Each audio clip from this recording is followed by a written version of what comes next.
Guys,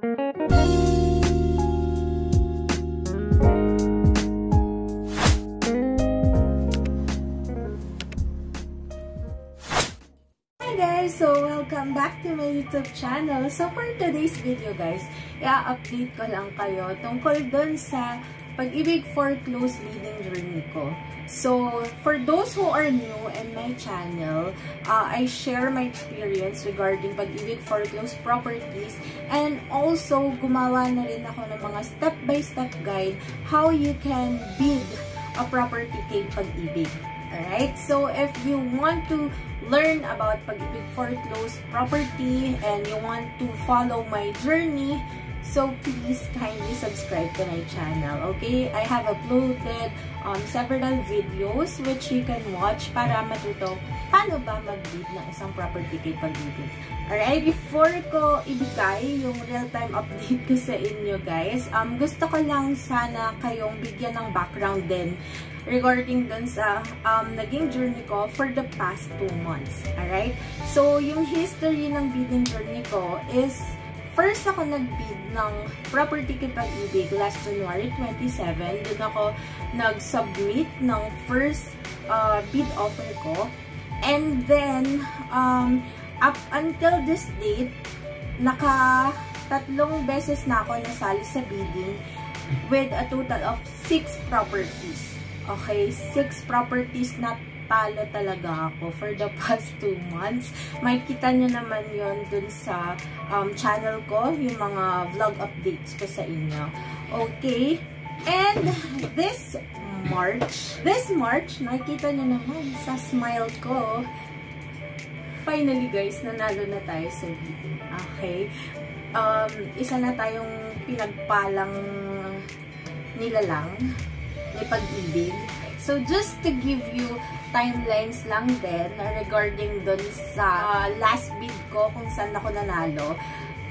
Nag-note naman ako dito para, syempre, ma-share ko din sa inyo kung ano ba yung mga nangyari previously dito sa winning bid offer ko. Okay? So, first kasi yung sa timeline is March 16. Meron akong video nito, ipapasok ko na lang dito nung pumunta ako sa Pag-ibig at sinubmit ko tong batch ng bid offer ko. So, andito siya. Pumunta ako sa Pag-ibig Dasma branch. Okay? So, that is March 16 na yun guys. Ang sinubmit kong bid is 4. So, meron akong 4 na envelope, tsaka isa for the registration. Okay, so makikita nyo, yan, hawak ko naman yung mga envelope niyan. And then, ko lang isa-isa dun sa Dropbox. And then, nag-log din ako ng name ko doon, dun sa registration nila. Basta may logbook doon na kailangan nyo ilagay yung name nyo and contact number. Alright? And then, that is March 16. And then, March 28 is the day. Okay? So, nung March 28, naka-receive ako ng 3 text message from Pag-ibig. So, ilalagay ko na lang siya dito, guys, kung ano yung mga text message na na-receive ko. But, basically, it's just informing me na nanalo ako sa bidding. Okay? Sa 4 na binid ko, 3 yung na-receive kong text message na nanalo ako sa 3 property na yon. Imagine. And then, after nun, parang ina-advise lang akong pumunta dun sa Pag-ibig branch sa Mandaluyong within 3 working days upon receipt of that text message. Hindi lang nakakapaniwala kasi after na ilang buwan ako nagtatry na mag-bid, and then bigla na lang, diba? So, okay siya. Alright? And then, after nun, ayun, i-share ko lang din sa inyo guys, nung na-receive ko yung text message from Pag-ibig, tinignan ko yung result dun sa website na pinopost nila, yung mga list of highest bid offers. Usually, dun din kasi nila nilalagay yung mga result. And then, pag open ko nun, nagulat ako, wala yung pangalan ko. Wala talaga yung pangalan ko, hinahanap ko. So, akala ko, hindi talaga ako nanalo or what. Pero, dun na lang din ako nag-base sa text message na nakuha ko.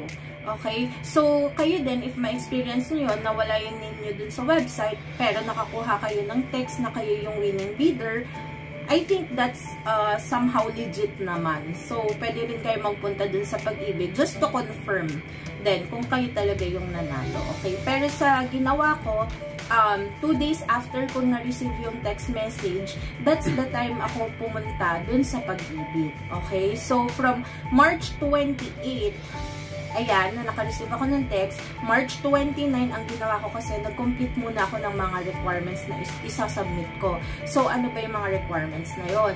First, yung payslip, and then second, yung COE. Okay? Sa payslip, ang sinubmit ko, hindi naman siya certified true copy, pero tinanggap pa rin nila. And then, nagpasa din ako ng ITR, and then also yung COE.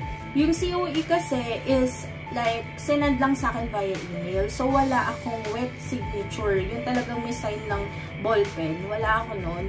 So, ang ginawa ko na lang, pinanotaryo ko yung COE ko. Pumunta ako sa Notary Public and then sabi ko, ipapanotarize ko to kasi hindi nga siya wet signature. So, ang hiningi sa akin requirements ng Notary Public is yung valid ID ko sa company and then government ID. So, after ko na-provide yon, ninotarize naman nila. Tapos, nagbayad lang ako ng 200 pesos kasi 2 kopya yung pinanotaryo ko. Okay, so those are the requirements na kinomplete ko ng March 29 bago ako pumunta sa Pag-ibig ng March 30. Okay, so eto na. Pumunta na ako sa Pag-ibig office ng March 30 at 8:30 AM. Actually, umalis ako sa Cavite ng 5:40 AM, pero nakarating ako dun around 8:30 na. So, ganun katagal yung biyahe ko. So, yun na nga, March 30, ang ginawa ko is, sabi ko lang dun sa mga gwardya, tsaka sa information, magbayad po ako ng bid bond kasi naka-receive po ako ng text message na ako po yung nanalo. Kumuha ako ng number, tapos pinapunta ako ng gwardya dun sa may mga foreclosed properties na section, tapos hinintay ko lang naman matawag yung number ko. So, pagkatawag ng number ko, ang unang-unang hiningi sa akin nung nag-a-assist doon is yung copy ng IDs ko. Ayun pa pala yung isang requirement, copy ng IDs nyo with 3 specimen signature, tapos yung COE ko, and then payslip.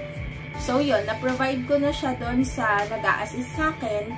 Tapos, nag-wait lang akong balikan niya ako kasi umalis siya doon sa pwesto niya. Pagbalik niya sa akin, ang sabi niya, "Ma'am, alin po ba yung kukunin nyo dito? Kasi 4 po ito." So, dun ako na-surprise na 4 out of 4 pala sa properties na binid ko, nanalo ko. So, kumbaga, perfect score ako dun. Okay? So, dun pa lang, parang na-shock na ako kasi yung pinakahuli na yung fourth property na hindi ako nakakuha ng update or wala akong na-receive na text message is yung property na gustong-gusto talaga namin. Okay? Yung property na yun, i-share ko na lang din sa inyo, but basically, it's a corner lot property with 121 square meters. So, ganun siya. Okay, medyo malaki-laki talaga yun. Yun yung hinuhope namin na mapalalunan. And yet, nalaman ko lang na nanalo ko doon nung pagpunta ko sa Pag-ibig. Pagbigay ng parang, binigyan ako ng 4 na copies ng NOA, Notice of Award. Tapos sabi niya, sige ma'am, pumili ka na lang out of 4 properties. So, that's the time nag-decide kami nung boyfriend ko na kunin na nga yung corner lot na property. And then, after ko makapili ng property doon, in-instruct niya ako na magbayad na ng 5% bid bond. Bigyan ko na lang din kayo ng figures, guys, exactly kung magkano ba yung bid ko sa property na kinuha ko. And then, magkano ba yung 5% bid bond na binayaran ko. Ang 5% bid bond na binayaran ko that time is 106,050 pesos. Okay, ganun yung 5% bid bond mo yun. Medyo malaki talaga. Actually, nagkagulo-gulo pa kami paano namin bubuuin yung 106,000 because ang dala ko lang talaga pera is para dun sa ibang property na dapat kukunin namin. Diba? Para kasing na-surprise na lang kami, nanalo din pala kami dun. Okay? So, that's it. Then, after kung magbayad, they asked me na ipa-photocopy yung resibo nung 5% bid bond and then bumalik daw ako sa kanya. So, after kong mapag-photocopy yung resibo ng bid band na binayaran ko, bumalik ako sa kanya, and then binigyan niya ako ng list of requirements. So, sa list of requirements, sinabihan naman niya ako doon na yung bid bond is not refundable unless you decided nga na mag-withdraw and all that. Tapos, meron dun mga list of requirements siyang chinikan. And then, sinabi ko naman sa kanya agad na meron na po akong requirements, magsasubmit na rin po ako agad. So, nung time na yun, sabi niya, okay, punta ka dun sa information ulit, kumuha ka ng number para sa window na to, sabihin mo magsasubmit ka ng requirements. So, nakakuha ulit ako ng number and then wait na naman ako ng turn. So, pagkatawag dun sa number ko, inisend ko lang yung mga requirements and yung copy ng 5% bid bond ko, yung Xerox copy ng receipt. Pinisend ko lang dun sa nag-a-assist ulit. And then, may babayaran na naman pala ako. So, may babayaran ako na insurance, yung mga ganon. Ilalagay ko na lang din dito, guys, kung ano man yung binayaran ko. But basically, magbabayad pala ulit ako. So, in-instruct na naman ako magbayad ng insurance, around 9,000 yun. And then, he instructed me na ipa-Xerox yung mga binigay kong requirements na tigi-isang copy, and then pagkabayad ko ng insurance, yung mga receipt nun, ipa-Xerox ko na naman, tigta 3 copies. Then after nun, ibalik ko daw sa kanya. Okay? So, after kong ma-fulfill yung payment and yung pagpo-photocopy, binalik ko na yun sa kanya, and then in-assess niya ulit yun kung may kulang pa ba ako or what. And then, meron lang siyang in-update sa system. Tapos, binigyan lang niya ako ng copy ng receipt ng mga requirements. Parang receiving copy o checklist ng mga requirements na sinubmit ko. And also, yung copy ko ng notice of award. After nun, yun na, tapos na, umuwi na ako. Actually, yung time spent ko in paying 5% bid bond kay Pag-ibig and also submitting the requirements, it took me 5 hours. So, I arrived around 8:20, 8:30 doon sa Pag-ibig, and then natapos ako around 1:30. Okay, so kung kayo rin, ganito yung gagawin nyo, guys. I suggest magdala na rin kayo ng mga pagkain at tubig nyo kasi talagang tuloy-tuloy ka doon and waiting game talaga. I guess yung mga next vlogs ko, guys, ang mangyayari na lang is mag-a-update ako sa inyo regarding doon sa property. Siguro i-reveal ko na rin yung buong video regarding dun sa property na napalalunan ko, and if ever na magkakaroon na ng contract signing, syempre i-update ko din kayo doon. And also, ngayon kasi, ang hinihintay ko pa lang din is yung, they advise me kasi to wait for 20 working days for the feedback regarding dun sa result ng CI ko and sa schedule ng contract signing in case na makapasa ka dun sa CI. So, then update ko na lang kayo, guys, once na nakapag-contract signing na ako, and then nakuha ko na din yung susi para ma-tour ko kayo dun sa winning property namin dito sa Pag-ibig Foreclose. Okay? And then, probably, baka update ko na lang din kayo ano na ba yung mga renovations na ginagawa namin dun sa property, kung kaya ba ng budget namin. Kasi if ever, guys, medyo malaki-laki na talaga yung lote. If ever man hindi namin magalaw yung mga available lots, at least lang maggalaw or mapagawa muna namin is yung sa loob, especially yung mga tiles, kasi yung bahay na yun wala pang tiles, tas back extension and all that. Ayun. So, this is my Pag-ibig Foreclose journey in a span of 2 months. And, I hope to those na magta-try pa lang mag-bid kay Pag-ibig or nagbibid na pero hindi pa rin nananalo, just continuous lang, guys, na mag-bid, and wag lang kayong susuko talaga kasi wala rin naman mangyayari. Susuko tayo tas gustong-gusto natin makakuha ng property. Huwag kayong panghinaan ng loob kasi meron at meron talagang property na para sa inyo. Kung para sa inyo, para sa inyo. Imagine yung journey ko, etong huli, 4 na properties, 4 out of 4 na binid ko, nanalo ako. Okay? And just to give you na rin an idea paano yung ginawa kong strategy doon. Ito kasing 4 properties na to, nasa isang subdivision lang. Okay? So, yung tatlo is and unit, and isang corner lot. Okay, so yung naka-receive ako ng text message is dun sa 3 end lot. So kahit ano naman dun kunin ko is okay lang kasi pare-pareho lang naman ng lote. And ang ginawa ko kasing bid dito, meron kasi sa Pag-ibig nga na nakalagay occupied, pero pagpunta ko unoccupied.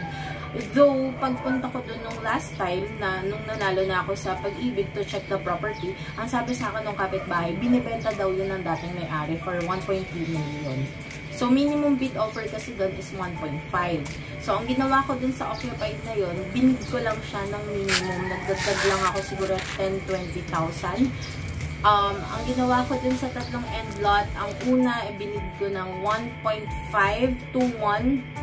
Ayan. And then, yung susunod, pare-pareho lang to, 1.721 at saka 1.921. And then, yung corner lot nga na nakuha namin, binid ko ng 2.121. Ayan. So, yung corner lot, binid ko ng 2.121. So, itong mga properties na to, since within the same subdivision lang naman, nag-add ako ng halos tig to 200,000 kada property. Okay. So, if there's any tips na pwede kong maibigay sa inyo, siguro assess nyo lang din yung property. If indeed gustong-gusto nyo, and then that's the time mag-add kayo ng reasonable amount. Yung sa tingin yung amount na i-add nyo is winning offer talaga siya. Okay? And also, wala naman din masyadong ma-share na tip sa inyo but to always check the property and its condition. Kasi that's the time nyo malalaman kung ano ba yung worth it na bid price na idadagdag nyo or yung price na idadagdag nyo sa property. Kasi syempre, when you visit a property, you have to assess kung ano na ba yung condition ng property, saan ba yung location niya, if indeed dun ba siya malapit sa gusto nyo talagang location. Okay, so that's the only tip na pwede ko lang ibigay sa inyo. But when it comes to bid price, hindi kasi natin alam kung sino yung mga kalaban natin. Okay, basta bid lang kung ano yung kaya nyo, wag nyo sobrahan kasi baka naman magulat kayo dun sa magiging monthly nyo. Alright?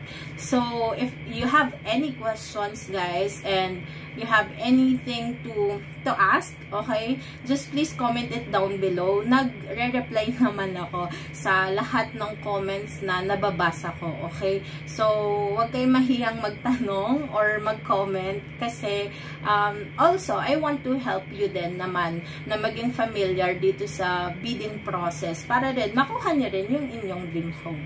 Alright? So, I guess that will be all. Please kindly like and subscribe to my channel if you like this kind of content, and I'll see you guys next time. Bye bye.